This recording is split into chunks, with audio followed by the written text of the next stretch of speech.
요한일서 4장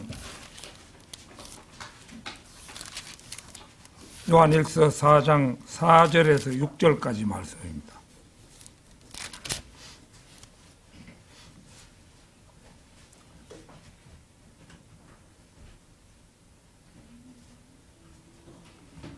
자, 다 찾으신 줄 알고 받들어 읽겠습니다.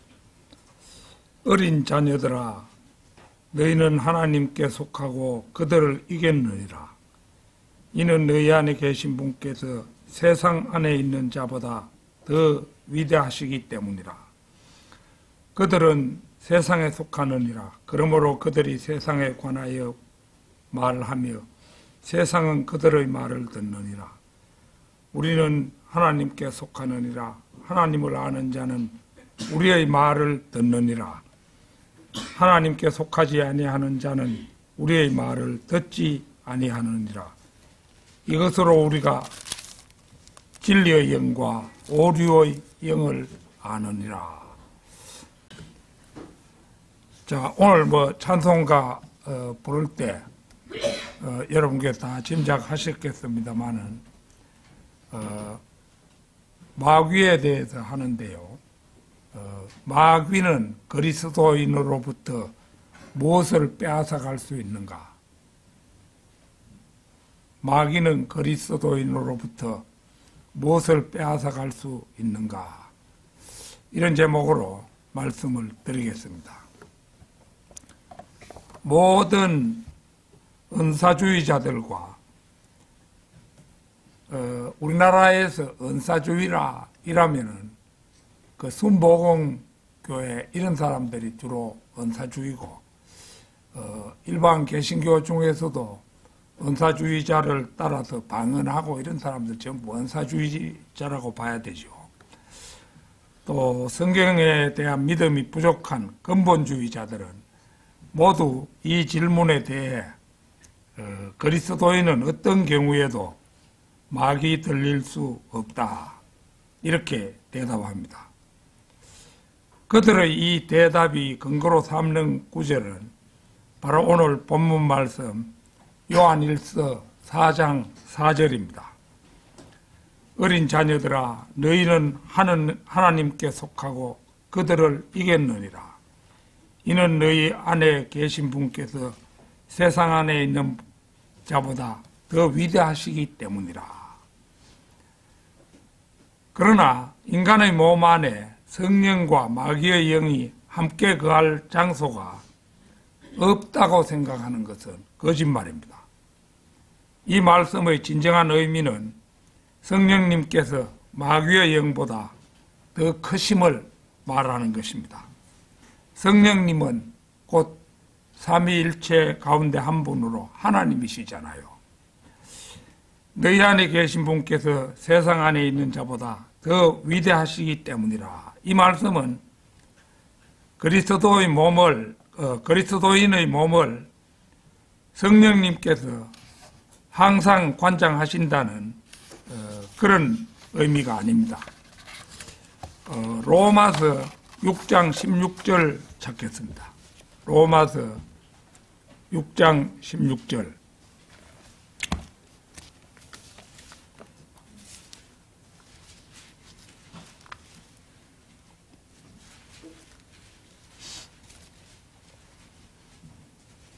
너희가 사망에 이르는 죄의 종이든지 의에 이르는 순종의 종이든지 간에 너희가 스스로를 종들로 내어주면 너희가 순종하는 자에게 그들의 종이 된다는 것을 너희가 모르느냐.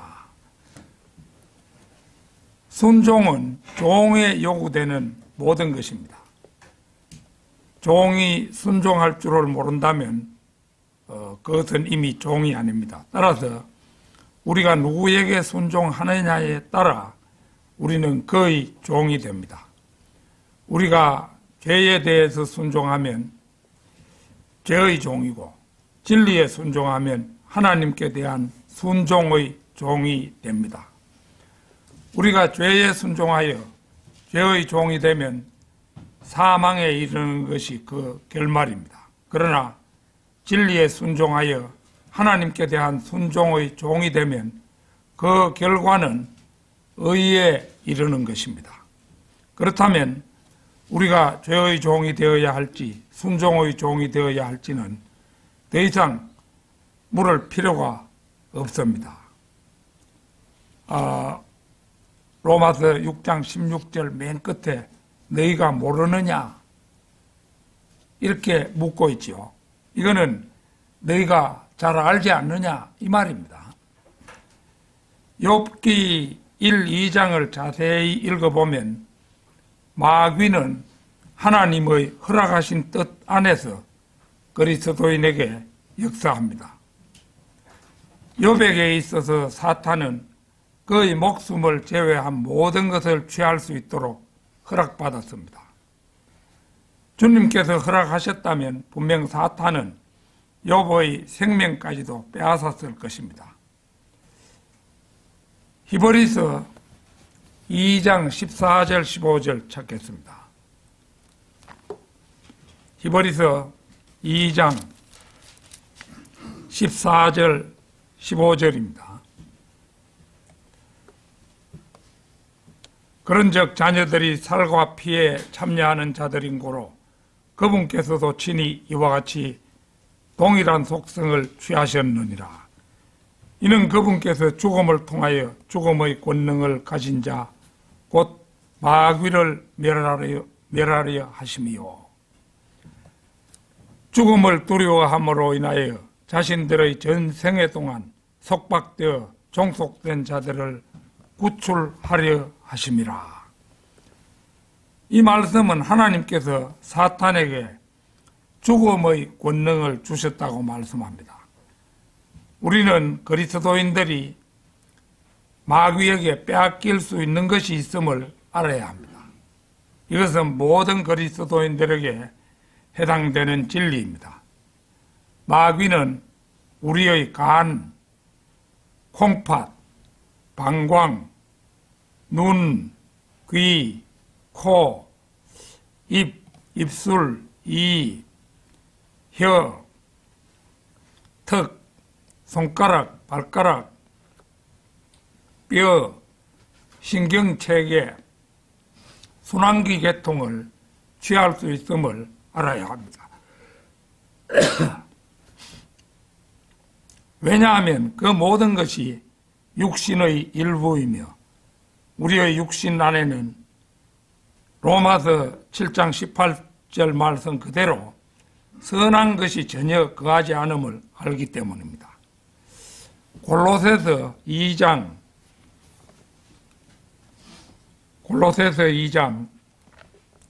11절 12절 찾겠습니다.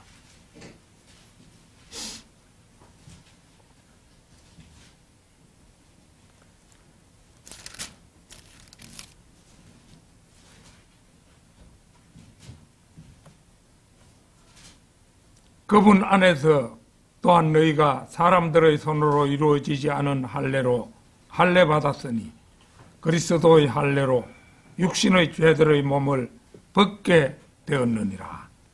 너희가 침례 안에서 그분과 함께 장사되었으며 또한 그 안에서 그분과 함께 살아났으니 죽은 자들로부터 그분을 살리신 하나님의 시행에 대한 믿음을 통해서라. 바로 그렇습니다. 바로 그래서 우리가 구원받을 때 성령님께서는 우리의 혼을 육신으로부터 도려내는 영적 수술, 곧 영적 할례를 행하신 것입니다. 창세기에서 보면 아브라함이 이제 육신의 할례를 최초로 행하지요. 이것은 이제 우리가 영적으로 할례 받을 것을 보여주는 하나의 그림이지요. 하나의 그림입니다. 마귀는 그리스도인으로부터 무엇을 빼앗아갈 수 있는가? 첫째, 마귀는 그리스도인에게서 구원의 확신을 앗아갈 수 있습니다. 요한일서 3장 19절에서 21절 보겠습니다.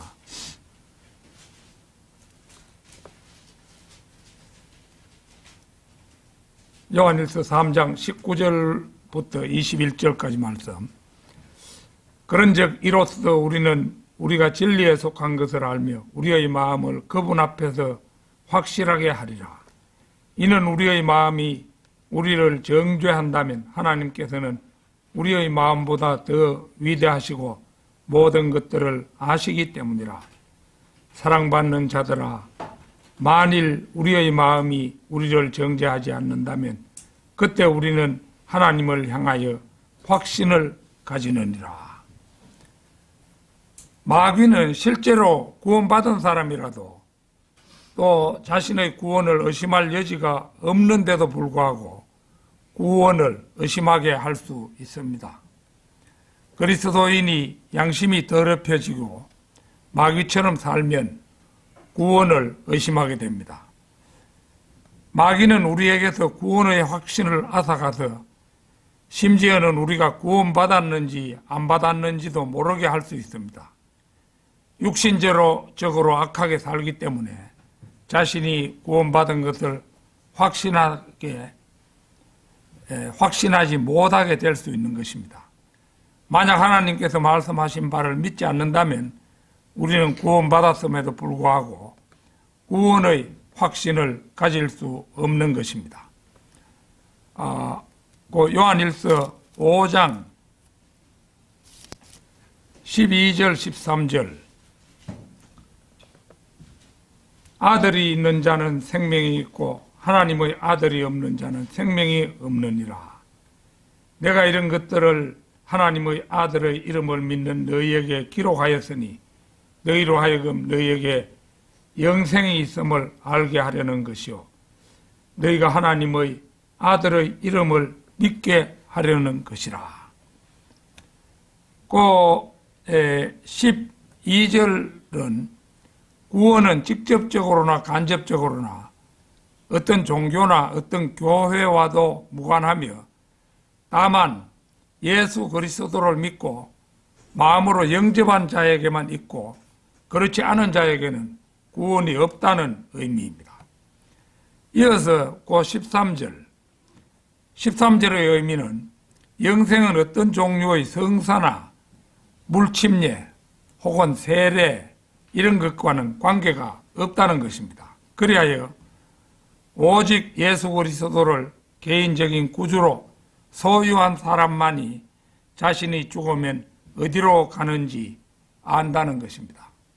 우리 모두는 죽어서 어디로 가는가 알죠? 우리가 휴거를 통하지 않고 이 세상에서 개별적으로 죽을 때는 우리의 육신은 이제 흙으로 돌아가지만은 우리의 혼은 셋째 하늘로 가는 거죠. 그 구원받은 사람들은 누구나 그것을 알고 있습니다. 지구상의 어떤 모슬렘이나 로마 가톨릭 신자도 자신이 죽으면 낙원으로 가는지 가지 못하는지 확실히 알지 못합니다. 또한 갈 수 있다고 그들이 고백한다 손치더라도 그는 자신의 행위들을 보시고 하나님께서 낙원으로 보내주실 것이라는 엉터리 믿음을 가지고 있을 뿐입니다. 내가 새벽 기도를 가면은 나를 셋째 하늘로 보내줄 것이라든가 매주 한 번도 빠지지 않고 성사에 참가하면은 하늘나라로 보내주신다든가 이런 믿음을 가지면은 그건 지옥입니다. 구원과 영원한 생명은 한 인격체인 예수 그리스도 안에 있으며 인격체이신 구주께서 믿는 자 안에 내주하십니다. 이 관계를 가장 확실하게 설파한 말씀이 요한복음 17장 한번 찾아보겠습니다. 요한복음 17장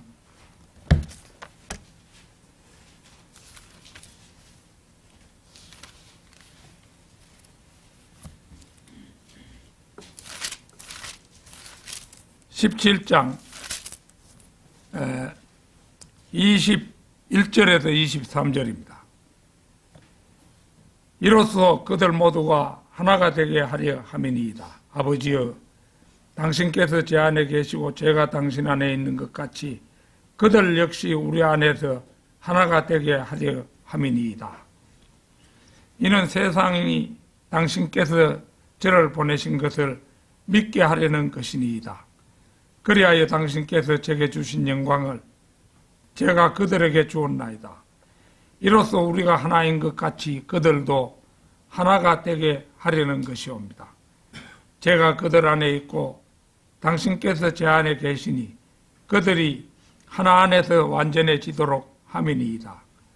그리고 이로써 당신께서 저를 보내신 것과 당신께서 저를 사랑하신 것 같이 그들을 사랑하신 것을 세상으로 하여금 알게 하려 함이니이다. 바로 이것이 영생을 누리는 그리스도인의 특권인 것입니다. 그리스도인은 구원의 확신을 잃어버릴 수 있습니다. 일찍이 르크만 목사님도 약 80%의 그리스도인들이 한두 번 이상 자기 구원을 의심해 본 적이 있다고 진단한 적이 있습니다. 그러나 구원을 의심한다는 것 자체가 구원받았다는 사실 자체를 바꾸지는 않는다고 단언했습니다. 마귀는 그리스도인으로부터 무엇을 빼앗아갈 수 있는가? 둘째, 마귀는 롯의 간정을 파괴했듯이 그리스도인의 간정을 빼앗아갈 수가 있습니다. 베드로 후서 2장 7절 8절 한번 찾겠습니다. 베드로 후서 2장 7절 8절입니다.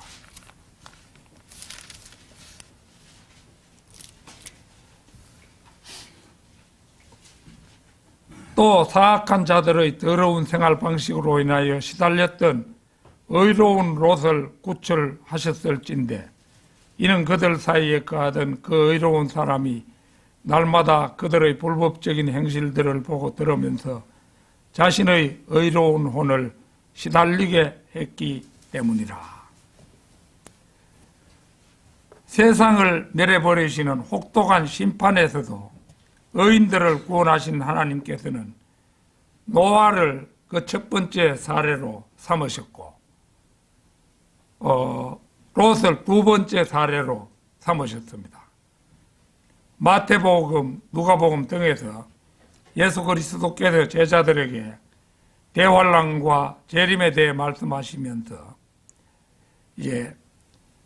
마태복음 24장 37절에서 찾지는 않겠습니다. 노아의 날들이 그러하였던 것 같이 이렇게 말씀하고 있고요. 그 다음에 누가복음 17장 18절에서는 롯의 날들에도 있었던 것 같이 이렇게 언급하시는 것이 그것들입니다.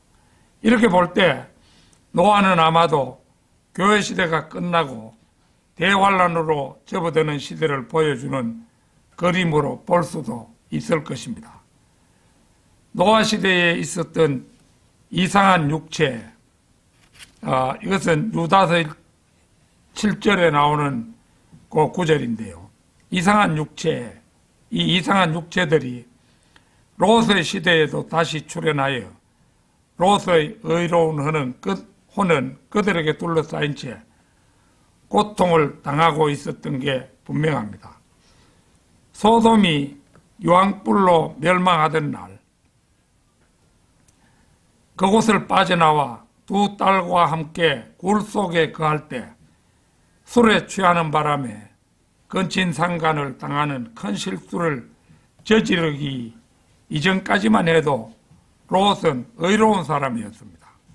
바로 그래서 소돔을 멸하실 때 의로운 롯을 건져냈다고 말씀하고 있는 것입니다.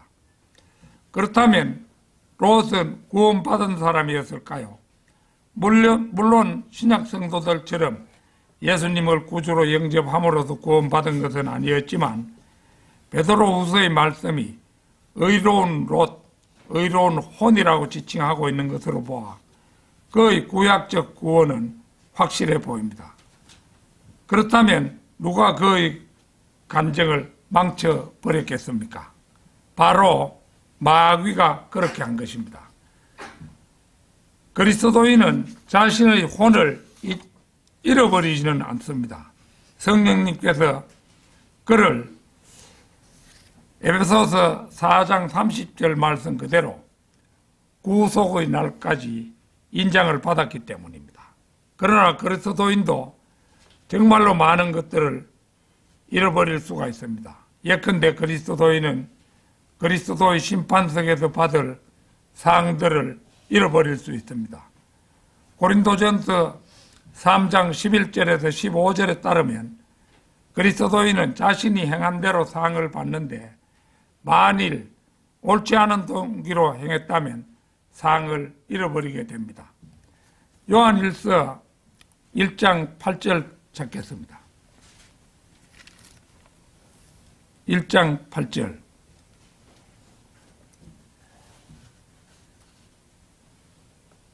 요한일서가 아니고 요한이서입니다.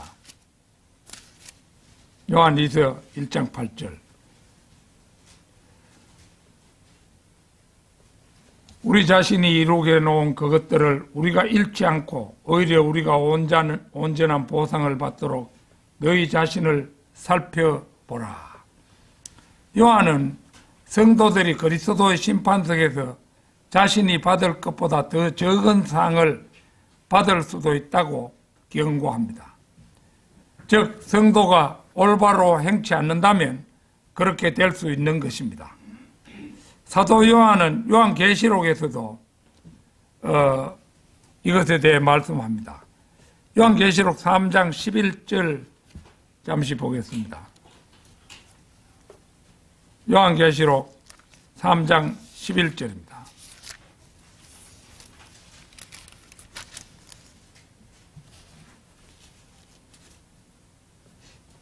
요한계시록 3장 11절. 보라, 내가 속히 오리라. 네가 가진 그것을 굳게 붙들어 아무도 너의 왕관을 빼앗지 못하게 하라. 주님은 분명히 너의 왕관을 빼앗길 수 있음을 말한 것입니다. 마귀는 이처럼 우리의 상들을 앗아갈 수 있고 구원의 확신도 간정도 앗아갈 수가 있습니다. 이 정도면 사탄이 그리스도인에게서 상상 이상으로 많은 것들을 빼앗아갈 수 있음이 명백하다고 하겠습니다. 마귀는 그리스도인으로부터 무엇을 빼앗아갈 수 있는가? 셋째, 마귀는 그리스도인의 건강을 앗아갈 수가 있습니다. 고린도전서 11장 30절 31절 보겠습니다. 고린도전서 11장 30절 31절입니다.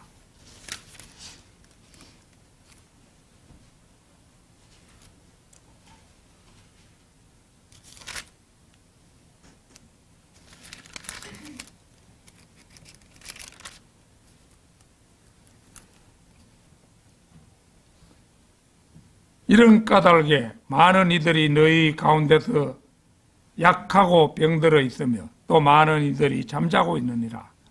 이는 만일 우리가 자신을 판단하려고 한다면 우리가 판단받지 않을 것이기 때문이라.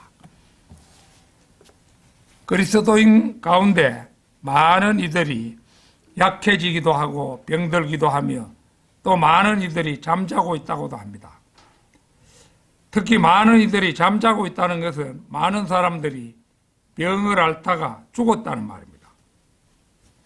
왜 그렇게 되었을까요? 그리스도인들 스스로가 자신을 살펴보고 심판하지 않았기 때문입니다. 스스로가 자신을 심판하지 않으면 하나님께서 대신 심판하십니다.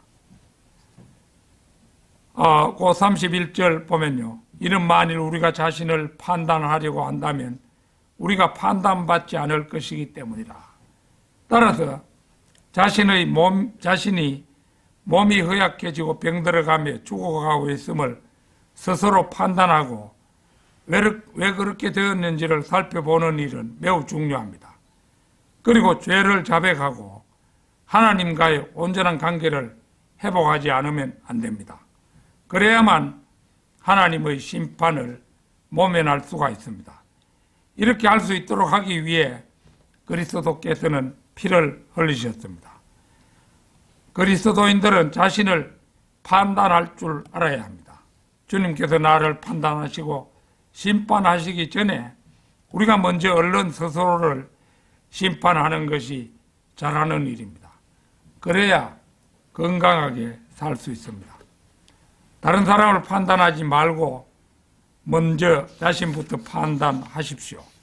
다른 사람을 정죄하기 전에 자신을 먼저 정죄하십시오. 이 세상에는 다른 사람들에 대해서 별의별 것을 놓고 이러쿵저러쿵 판단하면서도 자기 자신에 대해서는 전혀 판단하지 않는 그리스도인들이 부지기수입니다. 자, 고린도전서 15장 찾겠습니다. 고린도전서 15장 47절로 49절입니다.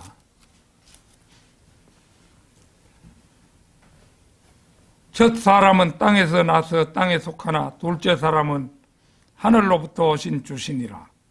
땅에 속한 첫 사람 같이 땅에 속한 자들도 그러하고 하늘에 속한 둘째 사람 같이 하늘에 속한 자들도 그러하니라. 그런즉 우리가 땅에 속한 첫 사람의 형상을 지닌 것 같이 우리가 하늘에 속한 둘째 사람의 형상 또한 지니게 되리라. 우리는 휴거 전까지 하늘에 속한 분의 형상을 입지 못합니다. 지금 우리는 낡고 낡은 땅에 속한 아담의 본성을 가지고 있으며 그 본성을 지닌 우리의 몸은 날마다 썩어가고 있습니다. 예수 그리스도께서 그 안에 계셔도 썩고 있는 것입니다.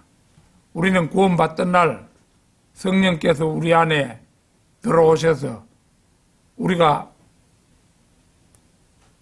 영원토록 우리 안에 내주하시는 것이요. 뭐 성령이 떠나거나 이런 것은 없습니다.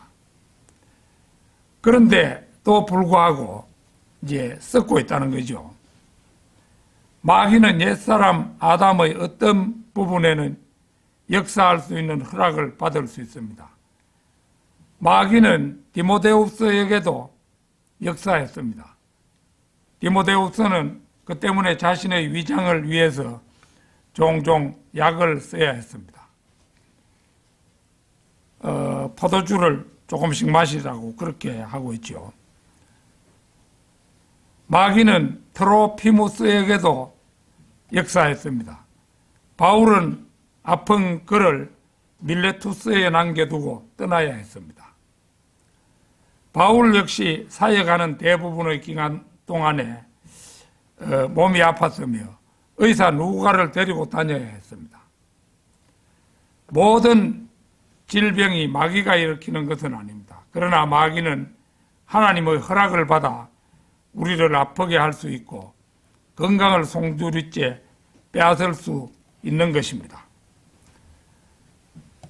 마귀는 그리스도인으로부터 무엇을 빼앗아갈 수 있는가? 넷째, 마귀는 그리스도인의 목숨도 취해갈 수가 있습니다.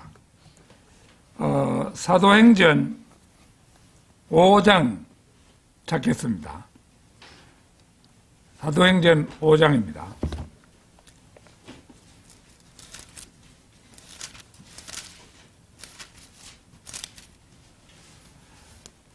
5장 3절에서 5절입니다.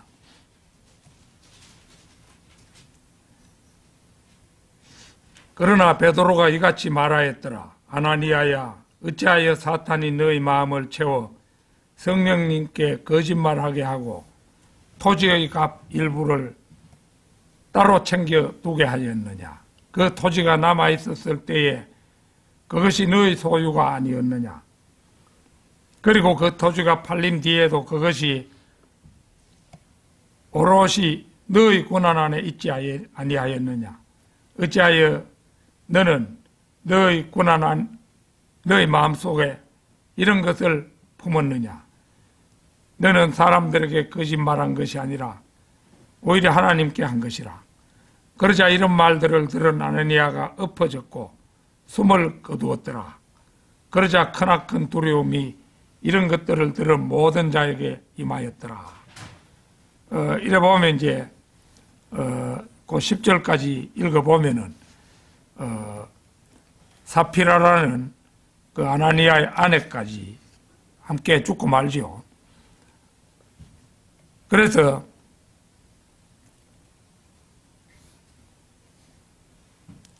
아나니아와 사피라는 구원받은 그리스도인이었습니다. 그러나 마귀는 그들 부부의 목숨을 취해갔습니다. 성경은 성령님께서 그리스도인들을 채우시듯이 사탄이 그들의 마음을 가득 채웠다고 말합니다. 그들 부부는 성령님을 속인 채로 죽고 말았습니다. 마귀는 그리스도인의 혼을 취할 수는 없지만 그 외에 다른 것을 차지할 수 있습니다. 거듭난 하나님의 자녀 안에 계신 분이 세상에 있는 자보다 크시다 할지라도 만일 그가 육신을 따라 살면 그는 죽게 되는 것입니다. 성경은 우리의 육신 안에 선한 것이 전혀 거하고 있지 않다고 말씀합니다. 그렇다면 마귀는 육신을 통해 우리에게 침투할 수 있는 충분한 공간을 가지고 있는 것입니다. 고린도전서 5장 1절 찾겠습니다. 고린도전서 5장 1절.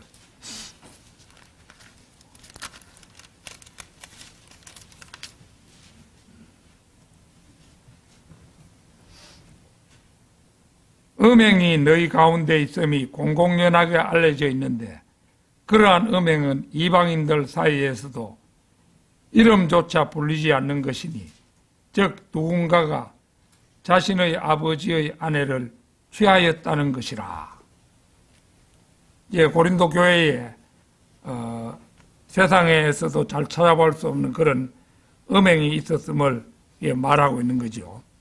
이 구절은 입에 담기도 민망할 정도에서 많은 주석가들이 그냥 지나쳐 버리려고 애쓰는 구절입니다. 그러나 성경에는 이에 대한 전례가 까마득한 옛날부터 있었음을 전해줍니다. 창세기 35장 22절 잠시 찾겠습니다. 창세기 35장 22절입니다.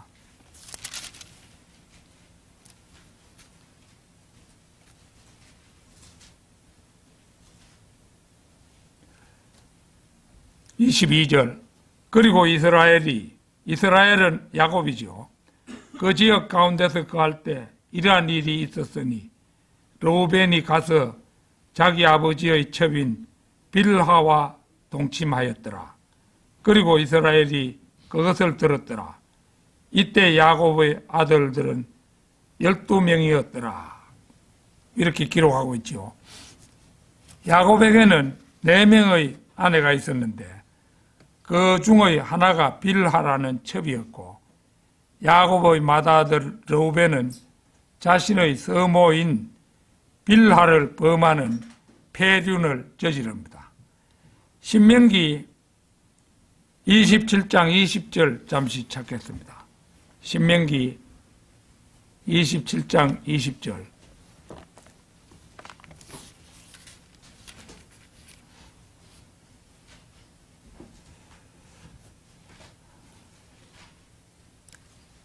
자, 자기 아버지의 아내와 동침하는 자는 저주받기를 바라노라. 이는 그가 자기 아버지의 옷자락을 덜추기 때문이라 할 것이요. 온 백성은 말하기를 아멘 할지니라.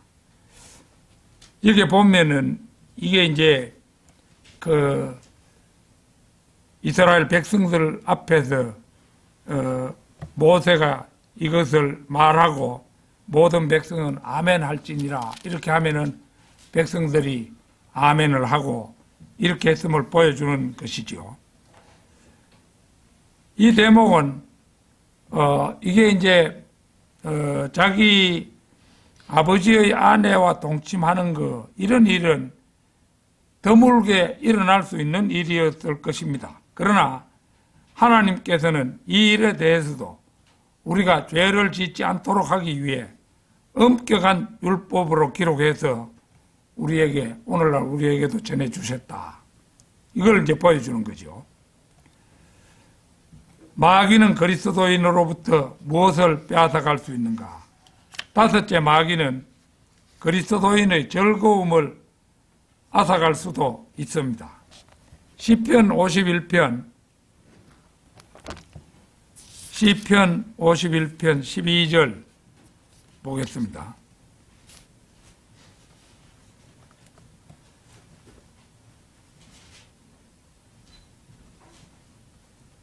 제게 당신의 구원의 즐거움을 회복시켜 주소서. 그리하여 당신의 자유로운 영으로 저를 지탱하소서. 시편 51편 그 첫머리를 보면 그가 밧세바에게 들어간 후에 예언자 나단이 그에게 왔을 때 이런 이제 그 단서가 붙어 있죠. 이건 이제 이 시편을 짓게 된 배경이 간단하게 기술되어 있다. 이렇게 할 수 있을 것입니다. 즉, 이 시는 다윗이 밧세바와 음행을 저지르고 그녀의 남편 우리아를 죽이는 살인죄까지 지었을 때 하나님께서 예언자 나단을 보내어 다윗의 죄를 추궁하지요. 그리고 이런 일이 있고 난 후에 다윗이 참회하는 마음으로 지은 시가 바로 시편 51편입니다. 다윗은 12절이 보여주는 그대로 구원의 즐거움을 회복시켜 달라고 기도합니다. 우리가 구원받으면 기쁘지요. 즐겁고 기쁩니다. 그런데 어느 순간 구원받은 그리스도인들도 세월을 살다 보면 그만 가슴 속에 기쁨도 다 없어지고 세상이 비참하게만 느껴지고 그런 경우가 자주 있죠. 안목의 정욕에 따라 음행을 범하고 살인죄까지 범함으로 말미암아 다윗은 죄의 수렁에 빠져 허우적이고 있었습니다. 그러니까 이제 다윗의 군대와 장군이 전쟁터에 나가 있는데 다윗은 자기 왕궁에서 빈둥거리고 있었습니다. 그리고 어느 날 옥상에 떡 올라가서 이제 사방을 조망하고 있는데 이 어떤 여인이 목욕을 하고 있는 걸 봤어요. 굉장히 아름답더라 이겁니다. 그래가지고 그 불러다가 이 다윗이 음행을 저지르고 그 다음에 그 여인이 임신하게 되니까 그 남편을 불러가지고 자신이 임신시킨 아이를 그 남편의 아기라고 떠넘기려고 그 남편을 불렀었죠. 그런데 그 남편이 또 아주 충성스러운 신하였어요. 그래가지고 자기 집에 이제 다윗이 술 한 잔 잘 대접하고 이제 너 집에 가서 너희 아내와 편안히 자라고 보냈는데 얼마나 이 충성스럽던지 나의 장군과 또 동료 병사들이 전쟁터에서 목숨을 걸고 싸우고 있는데 내가 어찌 편안히 집에 가서 아내와 자겠느냐. 이렇게 돌아가지 않습니다. 이러니까 결국은 이 다윗은 사악하게도 우리 그 남편 이름이 우리아죠. 우리아에게 편지 한 장을 써가지고 이제 그 편지가 바로 우리아를 죽이라는 편지였어요. 전투가 치열한 곳에 싸우다가 우리아만 두고 뒤로 후퇴해라, 이런 명령을 내립니다. 그러니까 요압이라는 사람이 그렇게 해버리죠. 그러니까 우리아가 죽었던 겁니다. 이게 얼마나 큰 죄악입니까? 그런데 그런 죄를 범하고 있으니까 이 다윗이 구원의 기쁨이 살아있으리 만무합니다.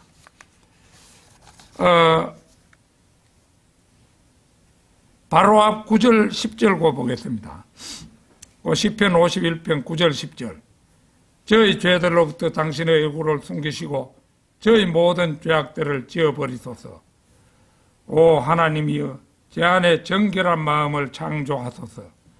그리하여 바른 영을 제 안에서 새롭게 하소서. 9절에서 다윗은 자신이 범한 죄를 진심으로 뉘우치며 자신이 지은 모든 죄를 용서받기를 기도합니다. 이어서 10절에서 그는 지난날 자신이 가지고 있던 정결한 마음을 창조해 주시며 바른 영을 회복시켜 새롭게 해달라고 간구하는 겁니다. 마귀는 오늘날 우리에게도 다윗에게 한 것처럼 큰 죄를 범하게 하고 모든 기쁨을 앗아갈 수가 있습니다. 혹시 여러분은 사탄이 그리스도인들로 하여금 큰 죄를 범하게 할 수 없잖아요, 이렇게 반문하는지 모릅니다. 그러나 마귀는 다윗이 그렇게 하도록 했습니다. 자, 사도행전 13장 22절 잠시 찾겠습니다. 사도행전 13장 22절.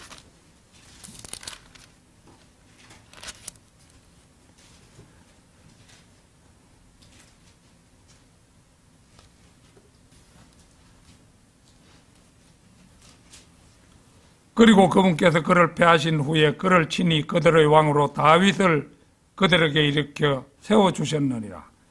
또한 그에 대하여 친히 정언을 주어 말씀하시기를 내가 이새의 아들 다윗을 발견하였으니 그는 나 자신의 마음에 맞는 사람으로 그가 나의 모든 뜻을 성취하리라 하셨느니라. 여기 보면은 이 다윗에 대해서 하나님께서 평가하시기를 내가 이새의 아들 다윗을 발견하였으니 나 자신의 마음에 맞는 사람으로 그가 나의 모든 뜻을 성취하리라, 이렇게 말씀하고 있죠. 우리 중에 어느 누구도 다윗만큼은 위대하지 못합니다. 지난날 음행을 저지르고 살인까지 범한 다윗. 그러나 그는 지금 어디에 있습니까? 그는 우리보다 먼저 하늘나라에 가 있습니다. 마귀가 그리스도인의 구원 자체를 취소시킬 수는 없지만 그리스도인들에게서 구원의 기쁨을 빼앗아갈 수가 분명히 있음을 우리는 알게 됩니다. 결론적으로 사람들은 그리스도인이 마귀 들릴 수 없다고 생각하지만 마귀는 실로 그리스도인에게서 많은 것을 빼앗아갈 수 있습니다. 마귀는 그리스도인이 자신의 구원을 의심하게 만들고 간증을 망치게 합니다. 마귀는 그리스도의 심판석에서 받을 상들을 잃어버리게 합니다. 마귀는 하나님의 허락하에 건강이나 목숨을 빼앗아갈 수도 있습니다. 마귀는 그리스도인에게서 구원의 기쁨을 앗아갈 수도 있습니다. 그리스도인들에게 있는 이런 현상이 마귀 들리는 것, 곧 마귀에게 가진 것을 빼앗겨버린 경우가 아니고 무엇이겠습니까? 마귀는 정말로 우리에게서 큰 영향력을 행사할 수 있으며 지상 삶의 과정에서 주님을 섬기지 못하도록 방해할 수도 있는 것입니다. 에베소서 4장 27절 찾겠습니다. 에베소서 4장 27절.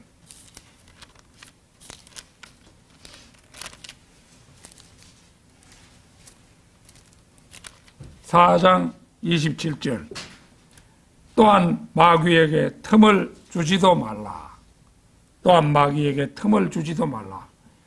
만일 여러분이 계속해서 원망을 품고 있으면 바로 그것이 마귀에게 틈을 주는 것입니다. 마귀는 그것을 이용하고 균형을 잃기까지 그것을 확대시켜 살인이나 그와 비슷한 악한 일로 결말을 맺게 합니다. 그 좋은 예가 열왕기상 21장에서 나옵니다.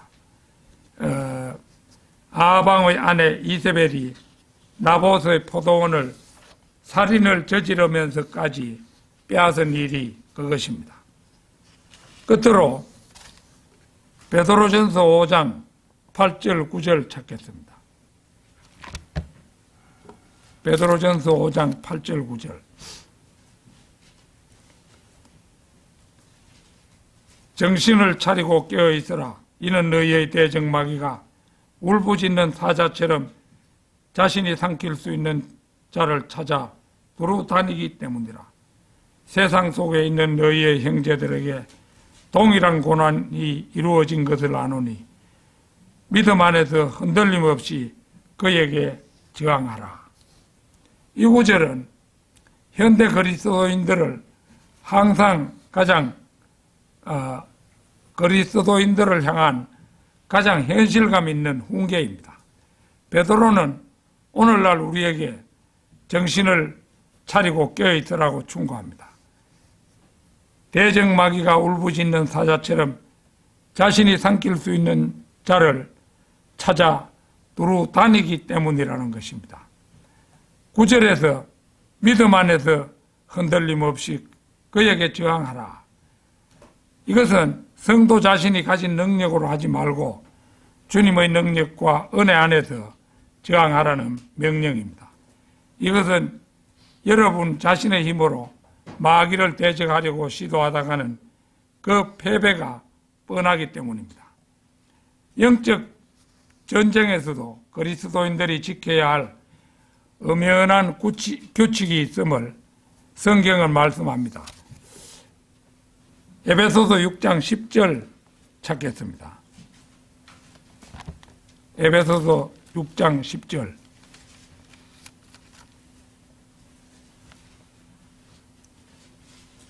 마지막으로 나의 형제들아, 주 안에서와 그분의 막강한 권능 안에서 강건하라.